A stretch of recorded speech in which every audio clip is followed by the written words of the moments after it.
हलाल जैसा विष मिलाया था मैंने उस खीर में। फिर भी ये राधा बच कैसे गई? कृष्ण बहुत मायावी है लक्ष्मणा। वो राधा के लिए कुछ भी कर सकते हैं। बस एक बार मुझे ठीक होने दो, फिर ऐसा खेल खेलूंगा कि वो बच नहीं पाएंगे। पता नहीं इस कृष्ण के पास कैसी कैसी शक्ति है, असंभव को भी संभव कर देता है। आर्य साम, हमें सावधान रहना होगा इस कृष्ण से। क्या हुआ? मुझे कुछ पुकारने का स्वर सा सुनाई दिया। कौन स्मरण कर रहा है मेरा? और मुझे देखकर तुम लोग चिंतित, व्यथित और विचलित से क्यों हो गए? नहीं नहीं वैद्य जी, हम आपकी बात थोड़ी ना कर रहे, हम तो कृष्ण जी की बात कर रहे हैं। एक ही बात है, कृष्ण की बात करो या धन्वंतरी की बात करो, कर तो बात ही रहे थे ना। एक ही बात कैसे हुई धन्वंतरी जी? पहले तो आप कृष्ण की बहुत बुराइयां करते थे और फिर अब कृष्ण और आप एक कैसे हुए? अधिक मत बोलो उद्दंड। और सुना तू आजकल बहुत षड्यंत्र कर रहा है, और दुर्योधन पुत्री शकुनी की चेली तुम इसे उकसा रही हो। अरे मूर्ख, मित्र बनाना सीखो, मित्र, शत्रु नहीं।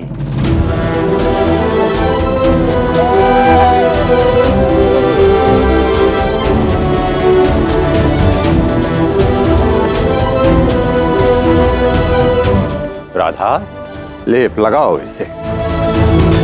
आपके हाथों में मेहंदी लगी है क्या वैद्य जी, जो सदैव राधा से ही लेप लगवाते रहते हैं? तो फिर विष बोला? तुम्हारी ये कड़वी जिह्वा और अनियंत्रित क्रोध एक दिन दोनों ले डूबेंगे तुम्हें। कितनी बार समझाया कि लेप से नहीं, तू प्रेम से ठीक हो रहा है।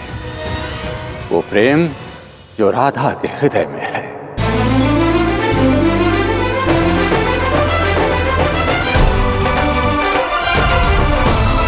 हाँ,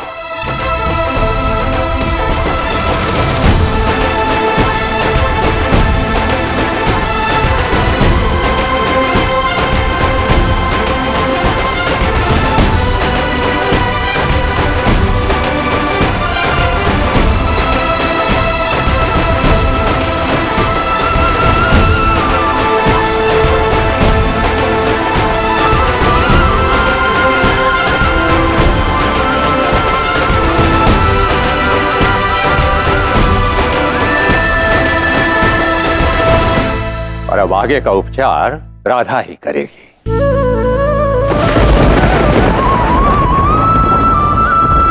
मैंने इसको सारी औषधियां समझा दी हैं। धन्वंतरी जी, जब तक मेरा पुत्र पूर्ण तरीके से ठीक नहीं हो जाता, तब तक आप कहीं मत जाइए। विश्वास रखो, तुम्हारा पुत्र पूर्णतः स्वस्थ हो जाएगा। और फिर मुझे दूसरों के उपचार भी तो करने हैं ना। मैं चलता हूं। पर उद्दंड, तू सुन, पुनः राधा का अपमान मत करना, क्योंकि यदि तूने उसका अपमान किया, उसे व्यर्थ में तंग किया, तो राधा तुम्हारा उपचार बंद कर देगी। अरे मैं कह नहीं रहा हूं, मेरा आदेश है राधा को। और फिर तुम पड़े रहना इस शैया पर जीवन भर बिना किसी चेतना के। नहीं, साम ऐसा कुछ नहीं करेगा। वो राधा से अच्छा व्यवहार करेगा तो राधा उसका उपचार करेगी ना। हाँ हाँ बिल्कुल करूंगी, देखना साम ठीक हो जाएगा। तो अब मुझे आज्ञा दो। रुकिए, मैं आपको छोड़ कर आती हूँ। हाँ।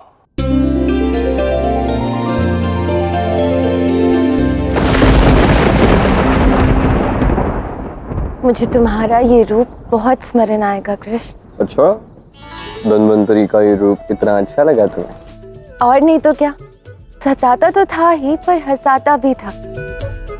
और जब मैं गुस्सा करती थी ना, तब भी मैं उसे सुंदर लगती थी। और नहीं तो क्या होगा, तुम गुस्से में हो नहीं हो, प्रसन्न हो नहीं हो, बैठी हो खड़ी हो, चल रही हो लेटी हो, सोच रही हो नहीं सोच रही हो, अपनी अनसुलझी लट के साथ खेल रही हो, तुम सदैव सुंदर दिखती हो राधा।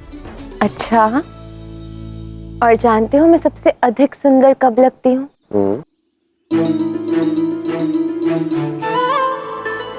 जब मैं कृष्ण के साथ होती हूँ।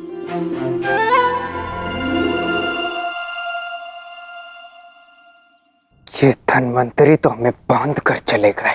अब मेरा उपचार राधा के हाथों में है। परंतु ध्यान रखना लक्ष्मणा, राधा को हमारे षड्यंत्र के विषय में कुछ भी ज्ञात नहीं होना चाहिए। आर्य साम, मैं दुर्योधन की पुत्री हूँ। शकुनी मामा से मैंने कुटिल शास्त्र सीखे हैं।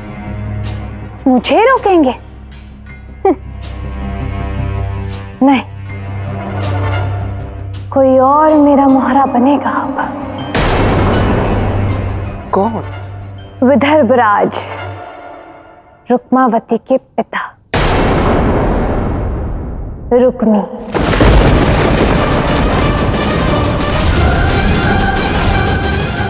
परंतु वो हमारा काम क्यों करेंगे?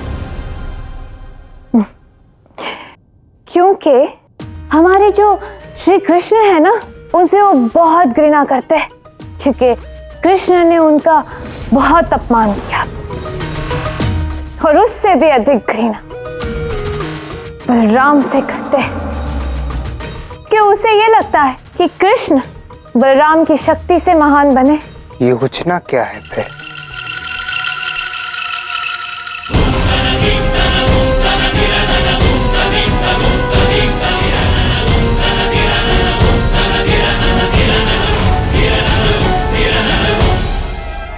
आर्य साम, ये वो पासे है जो मेरे पिता और मामा शकुनी ने मिलकर पांडवों के साथ चले द्यूत के खेल में उपयोग किए थे।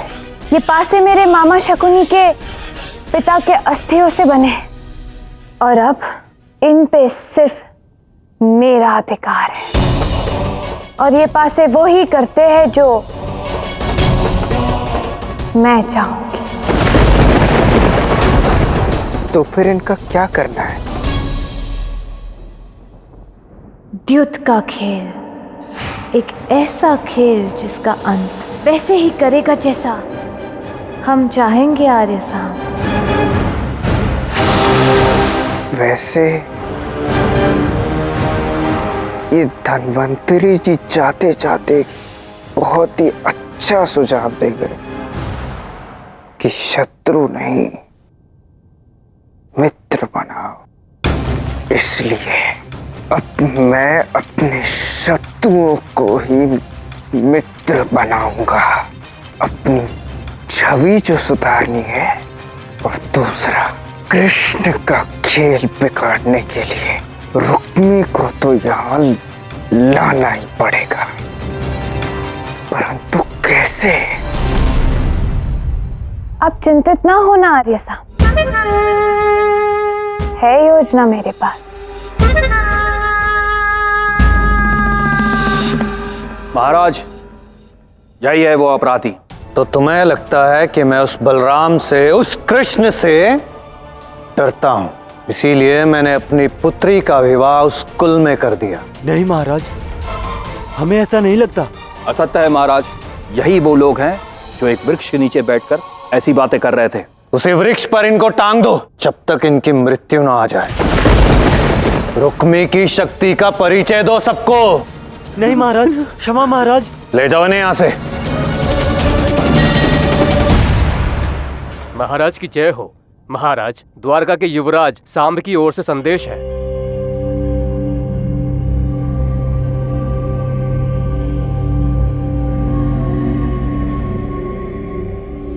शत्रु का शत्रु मित्र होता है। मैं साम, कृष्ण का शत्रु, और तुम भी। शीघ्र ही तुम्हें अनिरुद्ध के विवाह का निमंत्रण मिलेगा। क्रोध में आकर उसे नकार मत देना। मैं सुनिश्चित करूंगा कि तुम्हारा खोया सम्मान तुम्हें फिर से मिले, और कृष्ण बलराम को वो अंत मिले जिसके वो पात्र हैं।